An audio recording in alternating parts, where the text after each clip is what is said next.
ارے یوں اللہ سے دعائیں مانگ کے پریشان نہیں ہوتے، بس یہ یقین رکھتے ہیں کہ اللہ سے جو مانگ لیا جائے وہ ہر حال میں مل کر رہتا ہے۔ دعائیں مانگنے والوں کے لیے تو اس کے خزانے بہت وسیع ہیں، اور پھر جو حالات کی تلخی میں بھی اس کی رحمت کا یقین رکھیں، انہیں وہ اس طرح نوازتا ہے کہ پھر بس آنسو ہوتے ہیں، حیرت ہوتی ہے اور شکر کے طویل سجدے ہوتے ہیں۔ جو اب تک تمہیں مل نہیں سکا، ایسا نہیں کہ وہ اب کبھی نہیں مل پائے گا۔ اب بھی کچھ نہیں بگڑا، اب بھی بہت سے معجزے تمہاری دعا کے منتظر ہیں۔ اس انسان سے زیادہ مضبوط کوئی نہیں ہے جو اللہ کو اپنے لیے کافی کر لے اور اللہ کی سوا کسی اور سے مدد طلب نہ کرے۔ دعا کی قبولیت کی اس سے بہتر نشانی اور کیا ہو سکتی ہے کہ اللہ نے اب تک آپ کا دل دعاؤں میں لگایا ہوا ہے۔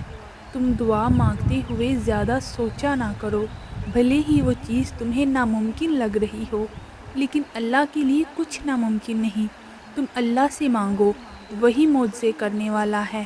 کچھ قبولیت کی نشانیاں ایسی بھی ہوتی ہیں جب اللہ تمہیں صبر کی طویل آزمائش سے گزارتا ہے تو سمجھ جاؤ کہ وہ جلد تمہیں بہترین سے نوازنے والا ہے۔ اگر اس نے تمہاری خواہش پوری نہ کرنی ہوتی تو وہ دل سے اس کا خیال بھی نکال دیتا، مگر اس خواہش کا بار بار یاد آنا اسی لیے تو ہے کہ تم اس سے مانگتے رہو۔ اللہ تمہارا ہر ادھورا خواب مکمل کر دے گا۔ ایک روز تمہاری آنکھیں دعاؤں کی قبولیت دیکھیں گی۔ بس یقین رکھو اللہ پر، اپنے اس تڑپتے دل کو سمجھا دو کہ اللہ کے فیصلے ہمیشہ ڈھیروں خوشیاں لاتے ہیں۔ ابھی تم صبر کرو اور پھر اپنے اوپر اللہ کی عنایتوں کو برستا ہوا دیکھو گے۔ جب کوئی معاملہ پریشان کرے اور اس کا حل نظر نہ آئے تو اسے اللہ کے حوالے کر دیا کرو، پھر اللہ وہاں سے ذریعے بناتا ہے جہاں سے گمان بھی نہیں ہوتا۔ کامل یقین اسے کہتے ہیں کہ جب تم سخت ترین آزمائش میں ہو اور دل کہہ رہا ہو میرا اللہ مجھے اس سے بھی نکال لے گا۔ معجزے ہو سکتے ہیں، اللہ کی رحمت سے کبھی مایوس مت ہونا۔ اللہ اپنے بندوں کو کبھی تنہا نہیں چھوڑتا۔ اللہ آپ کو مشکلات سے نکال سکتا ہے۔ اتنا وقت گزر جانے کے بعد بھی تمہارا دل ایک ہی دعا مانگ کر نہیں تھک رہا تو یہ قبولیت کی نشانی نہیں تو اور کیا ہے؟ اگر دعا کی قبولیت میں وقت لگ رہا ہے تو یقیناً اللہ کو تمہارا رونا اور اس سے مانگنا پسند آ گیا ہے۔ اگر مانگنے کی توفیق مل رہی ہے تو قبولیت کا شک تو بنتا ہی نہیں ہے۔ ممکن ناممکن تمہاری اپنی سوچ ہے، اللہ تو ہر چیز پر قادر ہے۔ جب کوئی امید نہ ہو، کوئی راستہ نظر نہ آ رہا ہو تو تب زیادہ یقین سے مانگو، کیونکہ معجزے کرنا اللہ کی شان ہے۔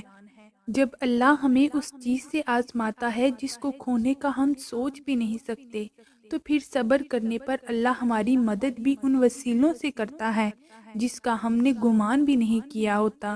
بس توکل رکھو اللہ پر اور مشکل وقت میں صبر کرو۔ اللہ فرماتا ہے تم چاہ بھی نہیں سکتے جب تک میں نہ چاہوں۔ تو مان لو کہ اللہ نے چاہا ہے تبھی تو تمہیں یہاں تک لایا ہے، اور جو دعائیں تم آج مانگ رہے ہو یقیناً وہ چاہتا ہے کہ تم اس سے مانگو، اسے راضی کرو، اور اگر اس نے تمہارے دل میں کسی چیز کا خیال ڈالا ہے تو اس کی جگہ تمہارے نصیب میں بھی ضرور رکھی ہے۔ اس لیے مطمئن رہو، کیونکہ آخر میں تمہیں وہی سب ملے گا جو تم نے چاہا ہے۔ بس شرط یہ ہے کہ اللہ کی چاہت پر راضی ہو جاؤ تو وہ تمہاری چاہت پر راضی ہو جائے گا۔ معجزے ہو سکتے ہیں، اللہ کی رحمت سے کبھی مایوس مت ہونا۔ اللہ اپنے بندوں کو کبھی تنہا نہیں چھوڑتا۔ اللہ آپ کو مشکلات سے ضرور نکالے گا۔ جانتے ہیں یہ مسلسل ایک ہی طلب کے باعث دعا کرنا یہ معمولی بات نہیں ہے۔ یہ اس بات کی دلیل ہے کہ وہ رب سن رہا ہے، ورنہ کچھ لوگ تو دعا کو عبادت ہی نہیں سمجھتے۔